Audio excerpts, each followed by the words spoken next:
Fala, fala galera, sejam muito bem-vindos a mais um episódio do nosso podcast Fala Jotinha.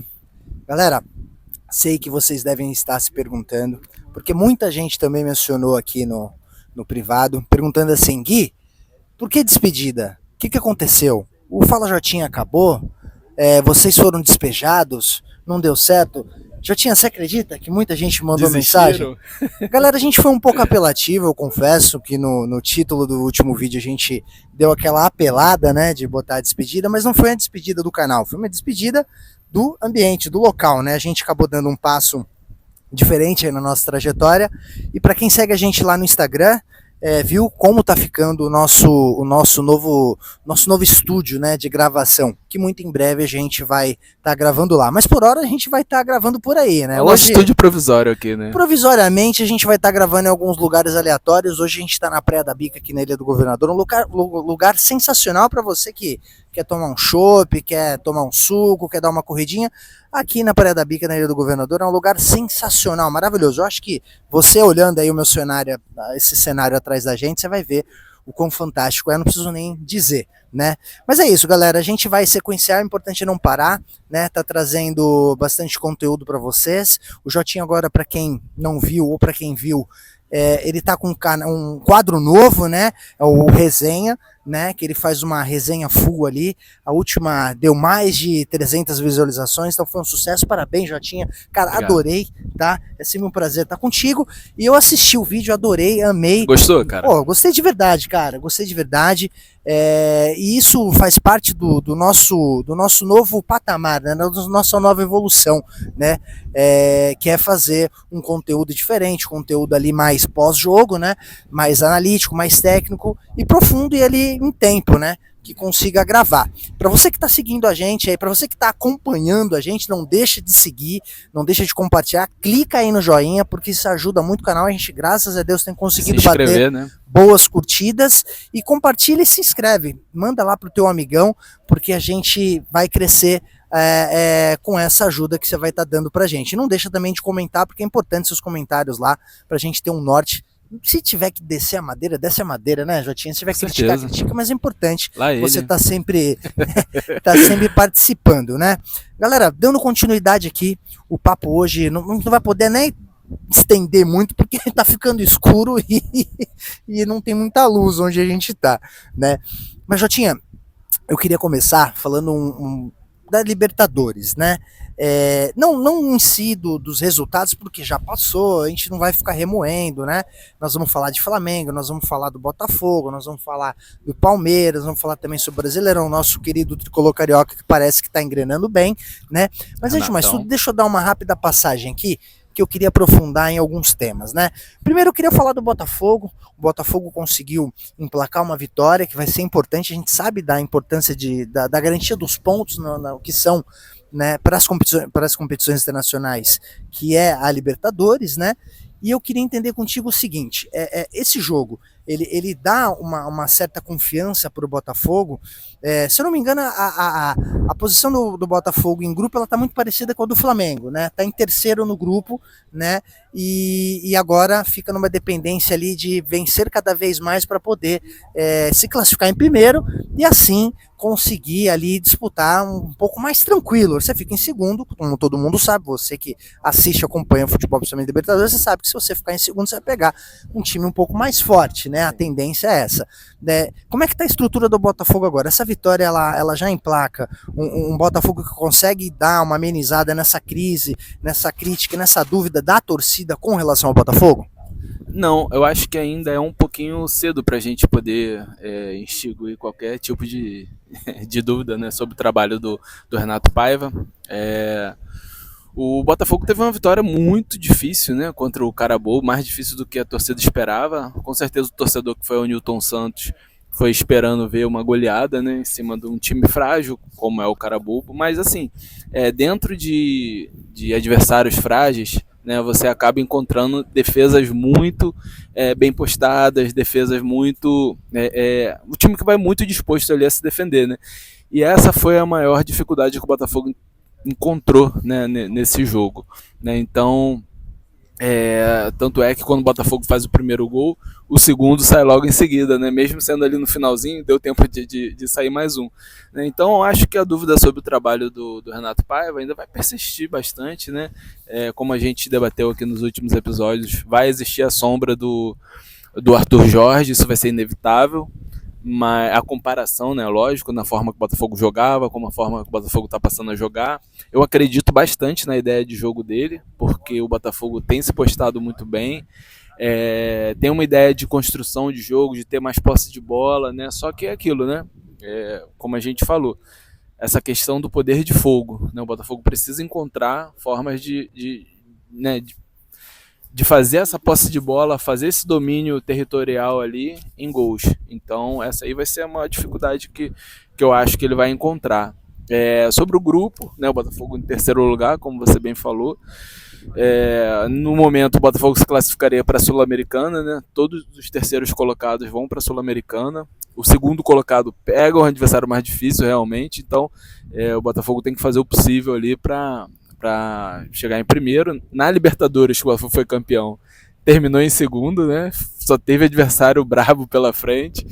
E só para encerrar aqui, o Botafogo, eu acho que todo o grupo ali se embolou bastante depois dessa rodada.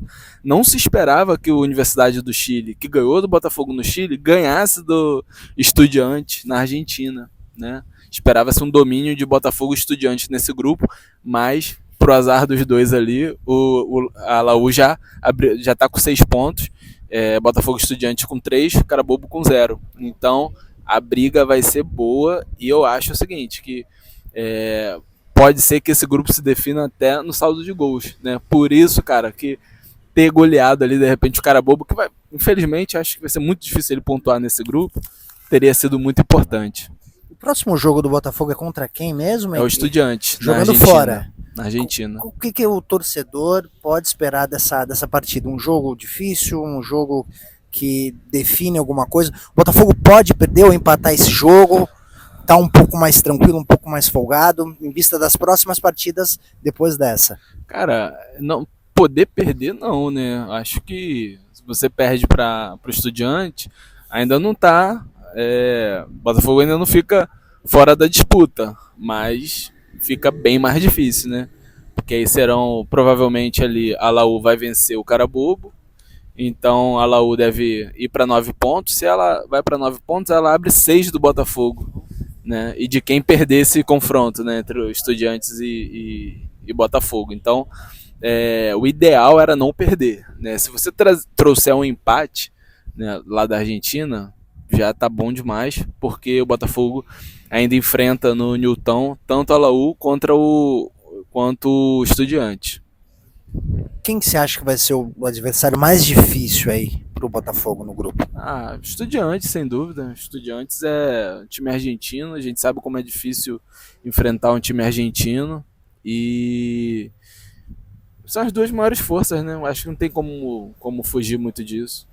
E sequenciando aqui a questão da dificuldade e da posição em grupos e das próximas partidas, eu queria entrar no tema do Flamengo. É óbvio que eu não vou explorar mais a derrota surpresa que o Flamengo teve, porque isso já foi muito falado, tá todo mundo explorando muito isso, você também fez aquela resenha falando sobre, então isso já ficou meio que já está explícito, já está, né, falado. Mas a questão que eu queria ver contigo já tinha o seguinte: muitos disseram que a posição do Flamengo foi soberba, outros que foi um teste do Felipe Luiz que custou-se muito caro, né? Outros que é uma estratégia que o Flamengo adotou para esse ano, escolhendo priorizar o Campeonato Brasileiro, né? E baseado nisso, na questão de priorizar o Campeonato Brasileiro, eu queria embasar também a pergunta no sentido de que realmente todas as coletivas que foram realizadas pelo Felipe Luiz vem sendo pautado muito que o Flamengo vai priorizar o Brasileirão. Só que assim, se fala tanto em priorizar o Brasileirão, que é até uma coisa que, ao meu ver, tá, isso é uma coisa que eu senti, que como se não tivesse nem aí para Libertadores. Eu não sei se eu posso estar exagerando, né? Mas todas as coletivas, não, a prioridade do Flamengo esse ano é o Campeonato Brasileiro, a prioridade desse ano do Flamengo é o Campeonato Brasileiro. E aí, ou foi um jogo onde se poupou alguns jogadores, e a gente sabe que a competição internacional é difícil, enfrentou um time que é iniciante na Libertadores, né? Mas isso prejudicou bastante e dramatizou absurdamente a vida do Flamengo na competição, porque agora ele está em terceiro e fica um jogo ali de resultados que é um pouco complicado, que eu queria que você explicasse para quem está assistindo a gente como é que fica a vida do Flamengo agora, numa dependência que eu acho que absurda aí de ganhar realmente, né, para ali pelo menos classificar em segundo, né? Mas eu queria essas duas questões. A primeira é esse excesso de informação, né, de posição em relação à prioridade do Campeonato Brasileiro e como fica a participação do Flamengo na Libertadores agora. Assim, cara, a gente pode aqui buscar inúmeros motivos, né, para essa derrota do Flamengo na quarta-feira, inesperada derrota do Flamengo na quarta-feira. Só que, assim, eu falei naquela resenha lá que eu queria ver como que o Felipe Luiz ia reagir a essa derrota, né? Porque a gente debatendo aqui por várias vezes, né? Ficou aquela questão, tá tudo muito bonito, tudo muito legal, né? Só ganhando, só ganhando, só ganhando, né? Adversários mais frágeis no Campeonato Carioca. E, cara, agora chegou a hora, né? Chegou o momento, né? Agora chegou o momento decisivo aí da temporada, não na questão de finais e tudo isso, mas agora você começa a enfrentar adversários muito mais difíceis. E se você for pegar nos últimos jogos, é engraçado que o melhor jogo do Flamengo nos últimos jogos foi contra o Internacional, pelo Brasileirão, um jogo que ele não venceu, né? Fez 0-0. Mas um adversário muito difícil, a gente vai falar aqui daqui a pouco da vitória do Internacional também. Pô, e o Flamengo jogou muito bem naquele jogo. Mas lá contra o Táchira e na quarta-feira contra o Córdoba, o Flamengo foi bem mal. Tá? Talvez um dos piores jogos aí do Flamengo no ano, se não for o pior, né? Esse de quarta. Então, cara, eu acho que a responsabilidade tem que ser dividida com os jogadores. Tá? O Flamengo, todo mundo fala, a gente mesmo fala bastante sobre isso, que o Flamengo tem um melhor elenco do Brasil, naturalmente o melhor elenco da América.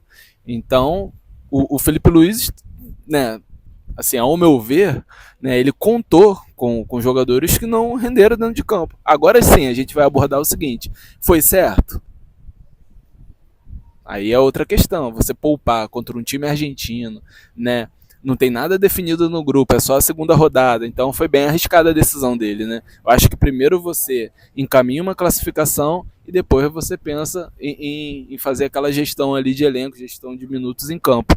Então o Felipe Luiz quis correr esse risco, né? E quando ele viu, né, e ele mesmo admitiu isso na coletiva, ele causou um caos ali no time, né? Porque ele pega, bota o Plata na lateral, fez uma confusão danada, botou o Pedro, né? Que o Pedro vinha fora de jogo aí há bastante tempo. Então ele fez uma confusão danada ali no time, errou bastante, mas é isso. Às vezes a gente é chato, baixando a bola um pouquinho da torcida, falando sobre o Felipe Luiz, né? Que ainda tem que se esperar um pouquinho, né? Para você botar ele na seleção. Por causa disso. Ele é um técnico jovem, um técnico que está começando agora. Ele vai cometer esse tipo de erro, como ele cometeu na quarta-feira. Não tem como ganhar sempre, né? Não tem. Isso aí ele vai lidar com isso aí na temporada, né? A gente fala muito sobre isso, né? Você tem ali, tinha 27 vitórias, né? E começou bem, tá com o elenco bem definido, tem um bom caráter, presença de grupo, né? E é inevitável a galera perder, né? O que já tinha, na verdade, me incomoda um pouco quando eu falo como torcedor flamenguista. Eu sou um cara muito exigente, né? Eu não gosto dessa fala, dessa ênfase, na verdade, de estar falando que vai priorizar o Campeonato Brasileiro, como se, para mim, é como se fosse uma desculpa, ou como se já estivesse dizendo que se não der certo na Libertadores, o Brasileirão a gente tá garantido. A gente quer. Eu acho que se você tá competindo, se você investiu, cara, joga bola, faz, entendeu? Tem que jogar nos dois, senão é melhor você nem se classificar, né? Então aí larga tudo e. Né? Cara, falando sobre isso aí, na primeira rodada da Sul-Americana, já tinha jogador do esporte, do Vitória, reclamando, cara. Reclamando da quantidade de jogos, mas puta merda, cara. O Vitória, há 3 anos atrás, estava na Série C. Porra, o Vitória tá agora numa Copa Sul-Americana, competição internacional, e os caras estavam reclamando. Então é isso que você tá falando, cara. Foi mérito ali você chegar onde você chegou. E agora é a hora, cara. Agora é a hora de ir pra guerra, a hora do sacrifício, né? Então não faz muito sentido, né? Eu não gosto. Eu acho que, pra meu sentimento, tá, galera? Se você não concorda, deixa teu comentário, né? E fala isso, eu tô falando besteira. Mas eu acho que fica como uma meia-culpa, sabe?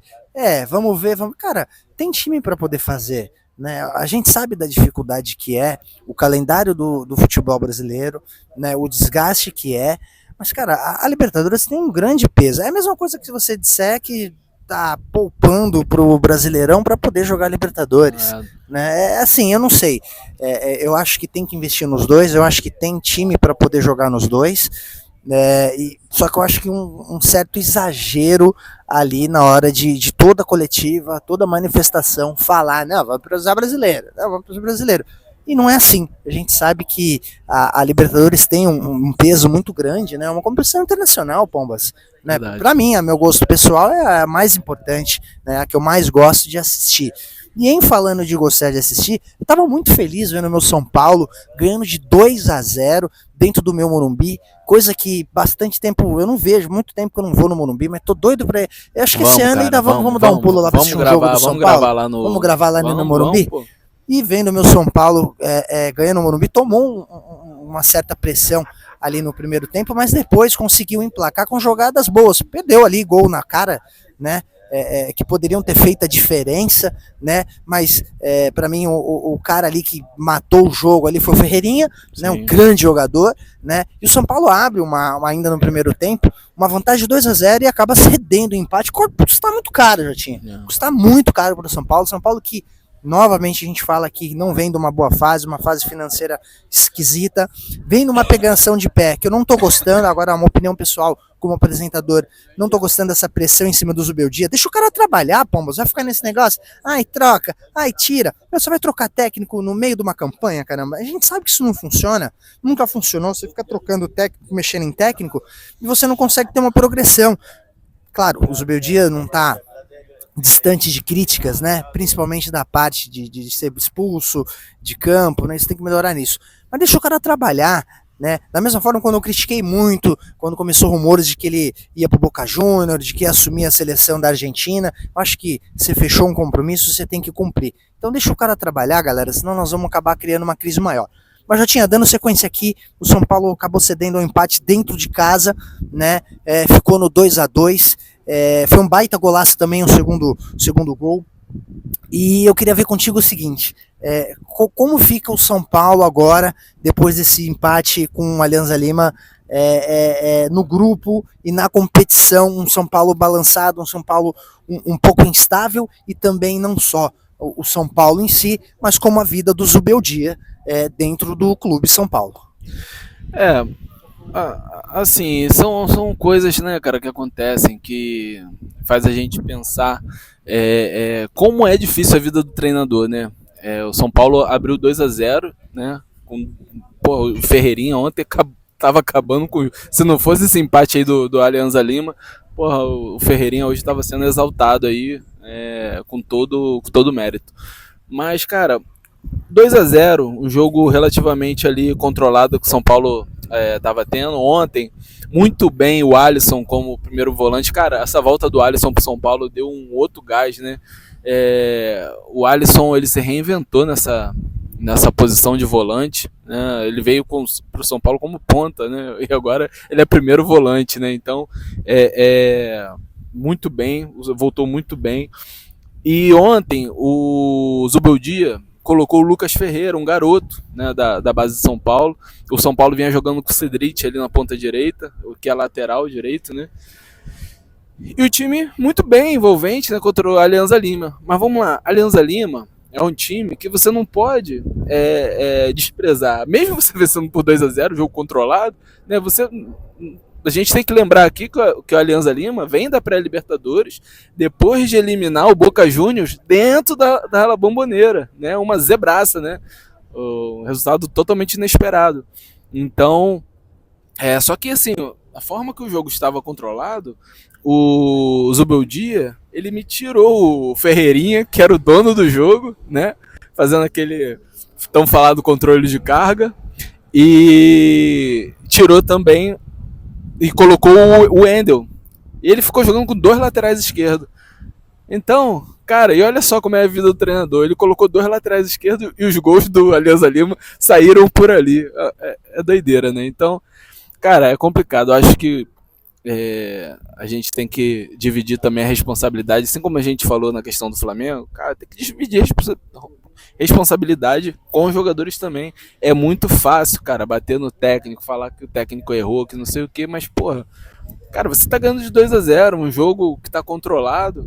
Pô, o que ele fez? Ele botou ali uma sustentação maior ali, por onde ele viu que o Alianza Lima tava mais perigoso. E, cara, mas não deu certo, os caras conseguiram empatar, né? É horrível, a torcida fica bolada, mas, cara, eu acho que é muito fácil você só criticar o treinador. A situação do São Paulo no grupo ainda é relativamente tranquila, segundo lugar, com 4 pontos, o Alianza Lima tem 1 ponto, e, cara, uma curiosidade, né, aqui, é que esse ponto conquistado pelo Alianza Lima foi o primeiro ponto que o Alianza Lima conquista contra um time brasileiro em toda a história. Fora de casa, logicamente, né? Eram 18 jogos e 18 derrotas. O São Paulo fez as honras da casa, né? Não, que bacana, cara. O São Paulo aí fazendo jus à quebra de alguns tabus, né? O São Paulo agora que fica, eu acho, com uma certa dificuldade porque o Arboleda saiu com dores, né? Parece que vai ficar fora, e o Lucas Moura também, pelo jeito, vai ficar um tempo fora. Então São Paulo aí vai enfrentar uma fase um pouco mais difícil, né, Jotinha? Corre-se o risco do São Paulo no Brasileirão não emplacando uma vitória, que o São Paulo também está lá embaixo na tabela, ainda não conseguiu alavancar. O Zubeldia fica ali na berlinda caso não ganhe no Brasileirão? Eu acho que sim, cara. Acho que o Zubeldia nunca saiu da berlinda ali no São Paulo, né? Ele tá sempre ali na corda bamba, né? Tá muito difícil pra segurar, cara, a pressão. Olha, desde quando a gente começou esse canal lá atrás, né? Até o Dorival, não sei se você se lembra, né? Até o Dorival, ele vinha aí nessa corda bamba, mas, cara, que torcidinha chata, cara, essa do São Paulo, cara. Porra, não deixa o cara trabalhar, é difícil, cara, é difícil pro treinador conseguir se emplacar ali no São Paulo, porque a torcida cobra muito, cara, e é clube grande, né? Clube grande, a cobrança é do tamanho proporcional, né? Então, mas assim, hoje, você tira o Zubeldia. Qual é a perspectiva do São Paulo? O São Paulo tem time para ser campeão brasileiro, na tua opinião? É muito difícil. Muito difícil. Tem time para ir bem nas Copas? Aí sim. Eu acho que as Copas é o caminho aí para o São Paulo, que você não precisa ter uma regularidade muito grande, não precisa ter um elenco tão enxuto. Então, acho que o foco tem que ser nisso aí. E, cara, se você for lembrar aqui uma conversa nossa anterior, a gente falava, né, que o São Paulo é um time que endurece contra os times mais fortes, né, como foi na Libertadores no ano passado, mas, pô, você perde para ponto, toma gol de times como o Velo Clube, Inter de Limeira, Alianza Lima, ganhando o jogo 2-0. Então tem que saber o que está acontecendo, qual é o diagnóstico, é falta de mobilização, o jogador não é. Eu acho que o São Paulo tem um elenco decente ali para brigar. Mas tem que ver qual é o diagnóstico. A minha preocupação é essa: você tira o Zubeldia e você traz quem? A gente viu o quanto o Botafogo sofreu nesse início de temporada por conta de escassez técnica, né? A própria seleção brasileira, né? Então acho que não vale essa fritação que está sendo feita com Zubeldia, até porque isso atrapalha bastante o ano. Mas enfim, dando início aqui, é inevitável falar, estava esperando o momento, do nosso Inter, né, que está indo muito bem na Libertadores, né, conseguiu passar, a gente viu o que aconteceu lá no Sul, né, então o Inter teve um 2024 muito difícil e conseguiu ter essa grande virada, ficou muito feliz e conseguiu emplacar uma vitória absurda, 3-0, né, 3-0. Já tinha o Inter o melhor time até agora na Libertadores? Não só na Libertadores, como na temporada, na minha opinião, né, junto com o Flamengo, é claro, né? O Flamengo vem agora numa, eu não sei se é o início, né? Você que é um cara que gosta bastante de trabalhar com gráficos, eu não sei se é aquele início do gráfico, né, de decrescente do Flamengo, mas o Internacional tá no, cara, uma subida ali que é impressionante. É o, se eu não me engano, é o único time invicto, né, dos times da Série A. São 17 jogos de invencibilidade. Tinha uma tarefa hercúlea ali no começo do ano, que era impedir o Octa do Grêmio, né, lá no Sul. Conseguiu, né, foi campeão gaúcho. E agora vem muito bem, cara. O Roger Machado fazendo um trabalho incrível lá no Internacional. Jogadores num momento fantástico, como o Alan Patrick, até o próprio Ener Valencia também. Viveu uma seca de gols, mas agora emplacou de novo. Então, um Internacional, cara, que vem muito, muito forte aí, tanto na Libertadores como no Brasileirão. E eu falei aqui do Alan Patrick ontem, ele o tema estava pronto, 3 gols do Alan Patrick, né? Então, Alan hat-trick. Então, o cara tá jogando muita bola e a torcida do Inter já tá pedindo ele, né? Há um bom tempo na seleção, ele chegou até a ser convocado aí, algumas convocações atrás, e, cara, eu acho que é para se pensar, jogando muita bola e tá levando o Inter nesse momento aí fantástico que o Inter tá passando. A projeção do Inter aí no grupo vem o quê? Um pouco mais tranquila na próxima fase? O Internacional venceu de 3-0, não foi qualquer time, né, cara? Foi o Atlético Nacional. Né? Um time muito tradicional, campeão em 2016 da Libertadores. Era um jogo difícil, até a expulsão, né, do principal jogador do Atlético Nacional, o Rinestrosa, né, que inclusive não vai enfrentar o Bahia na próxima rodada, então ajuda o Bahia também. Né? E eu acho que a projeção é classificação, cara. O Inter é o líder do grupo com 4 pontos, junto com o Bahia também com 4 pontos. Bahia, também a gente pode falar aqui, conquistou uma vitória incrível contra o Nacional fora de casa, a primeira vitória do Bahia em um jogo fora por uma competição sul-americana. E eu acho que a projeção é aquela que a gente falou, né, lá atrás, de Inter e Bahia aí se classificando. O Atlético Nacional ainda continua na cola ali com 3 pontos. O Nacional ainda não pontuou. Então, já começa a ser aquele time que pode ser o fiel da balança, né? O Nacional. Se ele tirar o ponto de alguém ali, né, pode ser que complique lá na frente. Mas, cara, eu não vejo aí Bahia e Internacional, ainda mais com essa vitória do Internacional sobre o Atlético Nacional, ficando de fora. Cara, e como eu tô feliz com o Bahia, viu? Você acha que isso já é uma característica do próprio Rogério Ceni, que já tem uma certa experiência com Libertadores e tá conseguindo colocar o Bahia ali nos patamares internacionais? Eu quis muito, cara, assistir esse jogo do Bahia, quis muito assistir o jogo do Bahia e eu fiquei impressionado com a postura do Bahia em campo, né? O Bahia vinha há muito tempo sem disputar a Libertadores. Inclusive, o Bahia Internacional é o vídeo mais assistido aí das nossas redes sociais, né? E eu queria muito assistir o jogo do Bahia para ver como é que ia ser a postura, né? Até mesmo o Rogério Ceni está fazendo um grande trabalho, foi até cogitado aí na seleção brasileira, e o Bahia jogou muito bem, mereceu a vitória. Uma postura de time grande, time brasileiro que vem para vencer. Um golaço do Eric Pulga, né? Um chute de curvinha ali de fora da área. Então é um Bahia, cara, com as características que você falou aí do Rogério Ceni, um time que gosta da posse de bola, que se impõe. E, cara, a perspectiva é boa, né, pro Bahia. Ainda mais uma competição que é de mata-mata. O Bahia muito forte em casa. dá pra sonhar. E falando em vitória, o Palmeiras, líder de grupo, emplaca uma vitória também na Libertadores. Uma vitória que estão falando polêmica, Jotinha. Gol polêmico de novo. Teve lance do Richard Rios, parece que mandando a torcida se calar. O que acontece com o Palmeiras? O Palmeiras está ganhando, mas naquela meia bomba, cara. Por que tá todo mundo tão assim, criticando tanto o Palmeiras, sendo que ele é líder de grupo?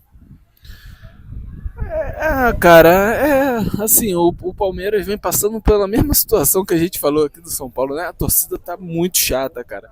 E eu não sei a qual o patamar que eles querem alcançar. Estratosférico. Pô, o Palmeiras ganhou tudo, cara. Ganhou tudo. Esse elenco que tá aí ganhou tudo. O Abel ganhou tudo, né, cara? Não sei. O Richard Rios, ele foi vaiado, né? Fez o sinal de pedindo pra torcida parar de vaiar, né? Calar a boca, né? Não deveria fazer isso, né, cara? Comemora pro chão, xinga pro chão, não sei o quê. Mas, né, a gente não sabe a pressão ali que o jogador sofre no dia a dia, né? De cobrança e tal, né? Talvez ele já tava ali no momento ali de exaustão.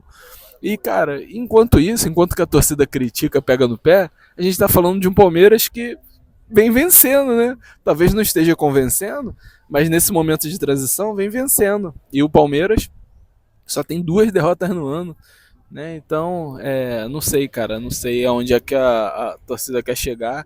É a mesma situação. E aí, tu tirou o Abel Ferreira, tu vai trazer quem? Quem é melhor que o Abel Ferreira? Tu vai trazer aí? Então, eu queria o Abel Ferreira na seleção. Pô, então, complicado, cara. Então, é um Palmeiras que vem de 3 vitórias seguidas, venceu o Sport Cristal, venceu o Sport fora de casa e venceu agora o Cerro Porteño. Aí você vai falar, mas venceu com um pênalti aqui, venceu 1-0 só. Cara, a gente tá vendo a dificuldade que os times brasileiros estão passando aí. Libertadores é vencer, meu irmão. Não tem essa de dar show, não. É líder de grupo, tá jogando um jogo que talvez não convença, mas é líder de grupo, né?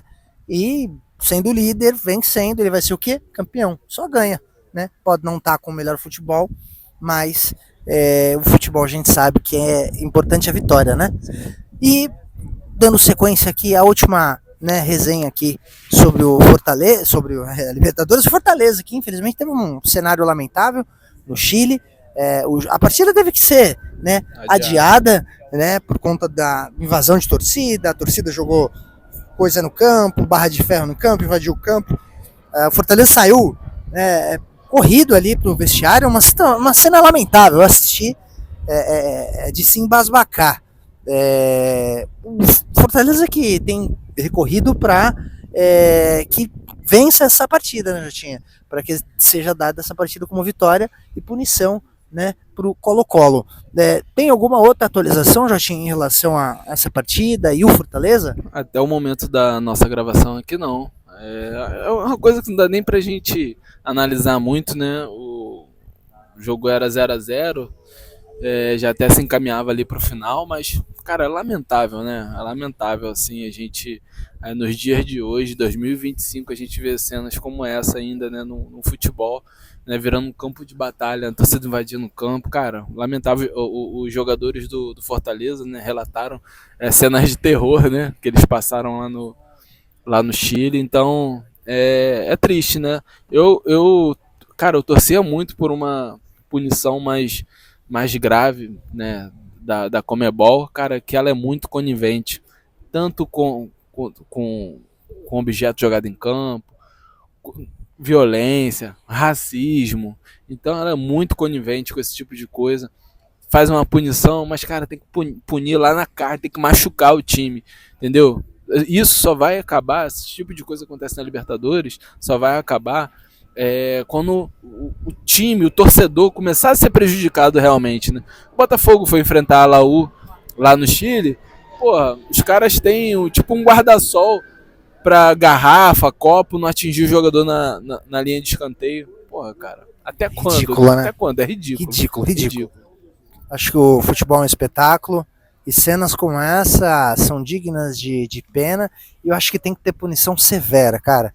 esse tempo de barbaridade, ele nunca deveria ter existido, e eu acho que a partir dessa época que nós vivemos, eu acho que isso tem que ser extinto, né? Não é nem minimizado, tem que ser extinto, né? Então, assim, eu acho que tem que ser muito severo, tem que ter punição pesada, porque o futebol é um espetáculo, é um esporte, você tem atletas profissionais ali que têm família, e para ser uma coisa interativa, né? Para você gostar, para você curtir, para você ver, e aí você se depara com cenas de agressão, com cenas de racismo, com cenas, né, que não cabem mais, galera. Eu acho que isso tem que ser extinto, não cabe mais, não cabe mais observação em relação a isso, apenas a extinção. Tem um grande irmão nosso, né, até o que já teve aqui no canal, o Anderson, ele falou sobre uma questão que é realmente, cara, se você for parar pra pensar, existe um movimento de ódio ao Brasil na América que é, cara, um absurdo, né? A gente viu aqui quando o Botafogo jogou na Libertadores ano passado, o que os argentinos vieram, o que os uruguaios vieram aqui, né, e fizeram, estão presos até hoje. E tem que estar mesmo, lá eles botam um bandeirão escrito Liberdade para los pibes. Porra, aí o cara vem aqui, faz uma algazarra do cacete, briga com todo mundo, rouba torcedor, o torcedor do bem, e, cara, fica por isso mesmo. Então, eu não sei, esse movimento tem relato de vários torcedores, tanto de Botafogo quanto do Atlético Mineiro, que foram maltratados na Argentina. Pô, cara, que isso, cara? Né, cara, isso é futebol, isso é alegria, diversão. Então, não existe nada desse papo de Libertadores Raiz. Libertadores Raiz é bom futebol, aguerrido, mas dentro de campo, fora de campo, mano, é só felicidade e diversão. E continuando aqui com competição internacional, o nosso tricolor carioca emplacou mais uma vitória nessa cara nova que tá aí com o Renato Gaúcho. Jotinha, é Fluminense no G4 com o nosso Renato Gaúcho aí?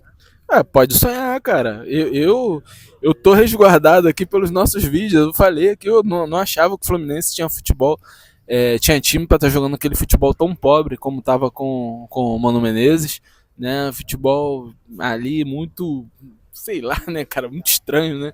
Mas conquistava os resultados, né? Isso é bem verdade. Mas agora o Renato, em pouco mais de uma semana aí, vence o Red Bull, vence o San José. Mas o San José é time da Bolívia, fraco, não sei o quê. Porra, a gente tem visto aí o que tá acontecendo, né? A dificuldade, né, que os times têm encontrado contra times mais fracos. E o Fluminense fez o combo da felicidade ali pro treinador, né? Venceu, goleou e ainda mesclou, botou bastante reservas em campo, né? Destacar aqui o golaço do EV, né, do Everaldo, né, que substituía o Cano. E engraçado, né? O cara substituiu o Cano, aí ele sai, né? Aí o Germancano entra no jogo e vai lá e faz 2 gols também, né? Pro jogador um balde de água fria, né? O cara que tá esperando a oportunidade, né? Aí o titular vai lá e confere também. Mas é o momento realmente ali dos jogadores mostrarem o seu valor, né? Técnico novo chegando. E os caras foram muito bem. Acho que tem nem muito o que falar, né? O Fluminense encontrou rápido ali sua vitória, os jogadores estavam muito confiantes. Muito lance de efeito, né? Todo mundo à vontade. E o Renato, cara, ele tem isso de bom, sabe? Ele consegue extrair, principalmente dos jogadores ali ofensivos, ele tem a característica, né, de ser ofensivo. Ele consegue extrair o melhor, né? Pô, a gente fala aqui de um jogador que é o Keno, né? Pô, ontem jogou muito bem, é um cara que já tem uma idade um pouquinho mais avançada, mas um jogador que entrega gols, assistência. Então ontem fez uma grande partida. E é isso, cara, o Fluminense se encontrando aí na temporada. Eu acho que o futebol brasileiro é muito equilibrado. Não tem como você descartar o Fluminense de buscar uma Libertadores. Aquele próprio Grêmio do Renato Gaúcho não era nada demais, mas tinha o Luizito Soares, foi vice-campeão brasileiro. Então não dá para descartar aí o Fluminense de brigar por alguma coisa esse ano. Galera, é isso. Vamos chegando ao final de mais um episódio do nosso podcast. Para você que está acompanhando a gente, não deixe de curtir, de compartilhar, de deixar teu comentário, que isso é importantíssimo para o nosso canal. Espero que muito em breve você tenha o prazer de nos assistir no nosso novo estúdio. E eu deixo de portas abertas para você que é seguidor. Assim, eu vou ficar muito feliz se em alguma etapa do nosso programa a gente consiga trazer algum seguidor pra gente fazer esses especiais que a gente faz, né? O Ravi comentou de novo aí. O Ravi comentou? Pena que mora tão longe, né? Que seja E São Paulo, receber você lá no nosso estúdio. A gente tá fazendo tudo com muito carinho. Provavelmente os próximos episódios sejam aí em algum lugar aleatório, mas eu gostei, sabe? Eu tô numa vibe aqui, galera, muito boa. Uma praia sensacional, um pôr do sol bacana demais. Também é gostoso, né? O importante é estar aqui, gravando para vocês, gerando conteúdo. A gente fica muito feliz, né, Jotinha, em fazer isso, em estar contribuindo, em ser um comunicador, né? E é isso. Um beijo no coração de vocês, a gente se vê. Valeu, galera. Me desculpe por esse traje um pouco ambíguo, né? Eu tinha que escolher ou entre usar o casaco ou tomar um chopinho, né? Obviamente escolhi pelo casaco. Quero agradecer aí a galera que acompanhou lá o conteúdo lá da resenha com o Jotinha, galera que tá seguindo a gente, tá aí curtindo o nosso conteúdo. Obrigado, eu acho que esse aqui pode ser o nosso estúdio provisório para sempre, cara, eu adorei. Muito bom a vibe, né? Porra, demais. Valeu, galera, não deixe de curtir, compartilhar aí e ajudar o nosso trabalho. Valeu, um abraço, tchau.